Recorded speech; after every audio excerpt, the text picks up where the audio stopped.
Waziri wa mambo ya nje wa Urusi Sergei Lavrov ameonyesha kuwa ushawishi wa rais wa Ukraine Volodymyr Zelensky unapungua kadri vita kati ya Urusi na Ukraine zinavyoendelea. Lavrov alidai kuwa Zelensky, ambaye awali alipewa msaada mkubwa wa mataifa ya Magharibi, sasa anakutana na changamoto zinazozidi kuongezeka ndani ya nchi yake na kimataifa. Maoni yake yanakuja wakati muhimu ambapo juhudi za kidiplomasia za kimataifa zinaongezeka. Hivi karibuni, Rais wa Marekani Donald Trump alizungumza na Rais wa Urusi Vladimir Putin akitangaza kuanza kwa mazungumzo mapya ya amani kati ya Washington na Moscow. Hata hivyo, inaripotiwa kuwa Ukraine haikuwa moja kwa moja katika mazungumzo haya, jambo linalosababisha wasiwasi kuhusu nafasi yake katika kuunda mustakabali wa mgogoro.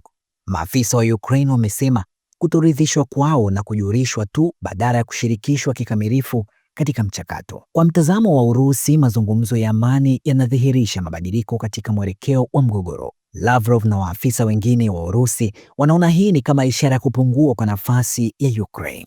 Wanasema kuwa uongozi wa Zelensky unashindwa kudumisha kiwango cha msaada wa kimataifa kama ilivyokuwa awali, hasa kadri vita inavyoendelea na umakini wa kimataifa ukielekea kwenye masuala mengine muhimu. Licha ya madai ya Lavrov, wachambuzi wa kimataifa wanatahadharisha dhidi ya kupuuza uimara wa Ukraine. Viongozi wa Ulaya na wataalamu wa sera ya kigeni kutokuwa na imani na wazo la kwamba ushawishi wa Zelensky unashuka kweli. Wengi wanaona taarifa ya Urusi kama sehemu ya mkakati mkubwa wa kushinikiza Ukraine na washirika wake. Wakati huo huo, changamoto za ndani kwa ndani ya Ukraine zinachangia katika kuongezeka kwa ugumu wa hali hiyo. Ripoti zinaonyesha kuwa kuna kutokuelewana kati ya Zelensky na kamanda wa jeshi la Ukraine kuhusu maamuzi ya kimkakati. Hii ni ripoti ya Media wa Express na mimi Joseph Manoisambura.